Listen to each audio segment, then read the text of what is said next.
લોકસભા ચૂંટણીને હવે ગણતરીના દિવસો બાકી રહ્યા છે। બધા જ રાજકીય પક્ષો મતદારોનો વિશ્વાસ જીતવા માટે પરસેવો પાડી રહ્યા છે। ત્યારે આજે આપણે મતદારોનો મિજાજ જાણવા આવ્યા છે સુરતના સાયકલિસ્ટ ગ્રુપની વચ્ચે। એમની પાસે વાત કરીને જાણવાનો પ્રયત્ન કરીશું કે આખરે કયા એવા મુદ્દાઓ રહેશે જેને ધ્યાનમાં રાખીને તેઓ વોટિંગ કરવા જવાના છે। આ એ સાયકલિસ્ટ ગ્રુપ છે જેઓ પણ રોજે રોજ પરસેવો પાડીને પોતાની હેલ્થને ફિટ રાખી રહ્યા છે। ત્યારે આવો આજે એમની સાથે વાત કરીએ। સૌથી પહેલા તમારી પાસે જાણવા માંગીશ કયા એવા મુદ્દા રહેશે જેને ધ્યાનમાં રાખીને વોટિંગ કરવા જવાના? દેશના વિકાસ માટે અને યુવાનોને રોજગારી માટે હાલમાં જે આપણા નરેન્દ્રભાઈ મોદી જે દેશના માટે કામ કરી રહ્યા છે, દુશ્મનોને જે જવાબ આપી રહ્યા છે, એ જોતા તો આપણા માટે હજુ બીજા 5 વર્ષ નરેન્દ્રભાઈને જ આપવા જોઈએ એવું યુવાનો અને મહિલાઓના વર્ગમાંથી એક અવાજ આવે છે કે મત તો મોદીને જ। સિટીઝન પણ છે કાકા, તમે પણ સાયકલ પર ફિટ રહેવા માટે કસરત કરી રહ્યા છો। શું લાગે છે કે આ વખતે કયા પક્ષની મહેનત જે હશે કામ લાગશે? કયો પક્ષ વધારે કસરત કરે? 100% મોદી આવવાનો છે, બીજો કોઈ પક્ષનું કોઈ વાત એ જ આવવાનો ફિક્સ છે, આવવાનો જ છે। એટલી શ્રદ્ધાને શા માટે રાહુલ ગાંધી? એને બધા લક્ષણો તો બધા જોઈ લીધા છે। રાહુલ ગાંધીમાં શું કેટલા લક્ષણ કેટલી આવડે બધા જોઈ લીધા છે, બરાબર। સાથે પણ વાત કરીશું કયા એવા મુદ્દા રહેવાના છે જેને ધ્યાનમાં રાખીને તમે વોટિંગ કરવા જવાના છો? શું કહેશો? એમાં તો પહેલા ઇન્ડિયા ફર્સ્ટ, રાષ્ટ્ર ફર્સ્ટ, રાષ્ટ્રની સુરક્ષા માટે જે પણ વ્યક્તિ કામ કરશે તેને વોટ આપણે આપીશું। ને રાષ્ટ્ર માટે જે કરી રહ્યા છે નરેન્દ્રભાઈ મોદી કરે છે, ને બીજા બધા રાષ્ટ્રોને તોડવાનું કામ કરી રહ્યા છે। એટલે આપણા માટે તો પહેલું કન્ટ્રી ફર્સ્ટ, જે કન્ટ્રીનું ખ્યાલ રાખશે તેને આપણે વોટ આપવાના। ને મારા પ્રમાણે કન્ટ્રી પ્રમાણે નરેન્દ્રભાઈ મોદી એક એવા વ્યક્તિત્વ છે કે પૂરા ઇન્ડિયાનું ધ્યાન રાખે છે અને રાખશે પણ આગળ।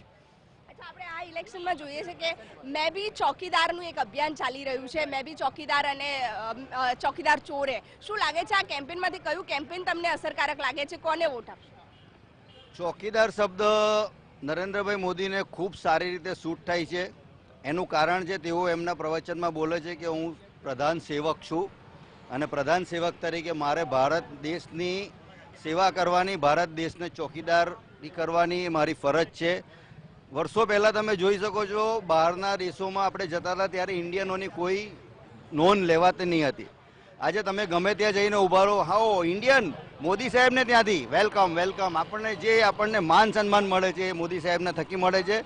અમે બધા મોદી સાહેબની સાથે છીએ, બીજેપીની સાથે છીએ। ચોક્કસ બીજેપી સંપૂર્ણ બહુમતીથી આવશે એવી અમે શુભેચ્છા બી પાઠવીએ। આપણે જોઈએ છે કે રાહુલ ગાંધીની સાથે સાથે આ વખતે પ્રિયંકા ગાંધીની પણ એન્ટ્રી કરવામાં આવી છે। શું લાગે છે કે ભાઈની પડખે જ્યારે હવે બેન આવ્યા છે, કોઈ બદલાવ અથવા તો કોઈ ચેન્જીસ લાવી શકશે રાજકારણમાં અથવા તો કોંગ્રેસ પાર્ટી માટે ઉદ્ધારક સાબિત થશે? એમાં કોઈ ફરક પડવાનો નથી। ભાઈ સાથે બેન આવ્યા છે પણ એ કંઈક ઝાઝુ કરી શકવાના નથી। એક જસ્ટ ટાઈમપાસ મુદ્દો છે અને ઇલેક્શન છે એટલે બેનની એન્ટ્રી થઈ છે। બાકી આમાં કશું વળવાનું નથી। સાયકલિસ્ટ સાથે પણ વાત કરીશું। દાદા, શું લાગે છે કોની કસરત તમને લાગે છે કે કામ લાગશે આ વખતે જે બંને પાર્ટીઓ મહેનત? મોદીની બધી યોજના બહુ ફર્સ્ટ ક્લાસ હોય છે, દેશને માટેની જ હોય છે। દેશનો ઉદ્ધાર ફક્ત મોદી જ કરી શકે, મોદી સિવાય કોઈ કરી શકે। બધા વચનો આપે છે, વચનો પાડી શકે એવું કોઈ પક્ષ છે નહીં, ફક્ત મોદી પાડી શકશે અને દેશને ઉદ્ધાર કરી શકશે। સુરતની વાત છે, સુરતના સાંસદ રહી ચૂક્યા છે દર્શનાબેન અથવા તો નવસારીના સાંસદ CR પાટીલ, એમની કામગીરીથી તમે કેટલા સંતુષ્ટ છો? કેટલા પોઈન્ટ્સ આપશો? જો કોઈ કામગીરી પર હજી મતલબમાં કોઈ અસંતુષ્ટ છે તમને કે કોઈ કામ પર ફોકસ કરવાની જરૂર લાગે? 100માંથી 100 બંને નેતાને માર્ક્સ મળશે અને રાહુલ ગાંધી પાસે કોઈ વિઝન નથી એટલે મોદી સાહેબને ડાઉન કરવા માટે રાફેલમાં એ કરે છે કે પબ્લિકની સામે એને ડાઉન બતાવવા માગે છે। બાકી બોફર્સ ને બધા ગોટાળા રાહુલ ગાંધીના કોંગ્રેસે જ કર્યું છે ને મોદીજી સારામાં સારું કામ કરી રહ્યા છે અને બીજા 15થી 20 વર્ષ હજુ મળવા જોઈએ ને। ગુજરાતને જે ડેવલપ કર્યું તે 15થી 20 વર્ષ લાગ્યા છે, એ પ્રમાણે આખા ઇન્ડિયાનું ડેવલપિંગ થશે। જ્યાં સુધી આક્ષેપની વાત છે, એક રાફેલ ઉપર મોદી સરકાર પર સવાલો ઉઠી રહ્યા છે। રાહુલ ગાંધી અવારનવાર તેમના ભાષણમાં અથવા તો પ્રેસ કોન્ફરન્સમાં રાફેલ ઉપર મોદી સરકાર પર સવાલો ઉઠાવી રહ્યા છે। શું કહેશો? નરેન્દ્રભાઈ મોદી એટલે એક આપણે એથ્લેટને સારી રીતે જે એક સારા કોચની જરૂર છે તેમ દેશને પણ એક સારા કોચની જરૂર છે। એમાં નરેન્દ્ર મોદીએ ગયા 5 વર્ષમાં સારો રોલ ભજવેલો છે અને દેશને સારી રીતે ઉપર લઈ ગયા છે।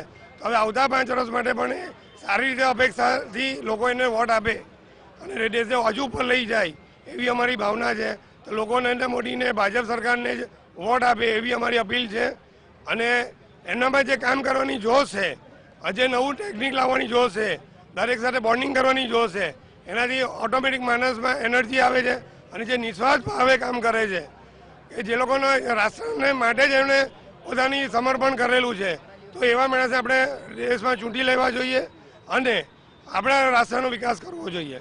બહુ ઓછા દિવસો બાકી છે અને બંને પક્ષો છે હવે બરાબર પરસેવો પાડી રહી છે મતદારોનો વિશ્વાસ જીતવા માટે. શું લાગે છે કે કઈ પાર્ટીની મહેનત જે છે એ રંગ લાવશે? કઈ પાર્ટીને તમે વોટ? આજે એક જ પાર્ટી છે જે ભાજપ છે અને એ જે કામ બતાવી શકી છે.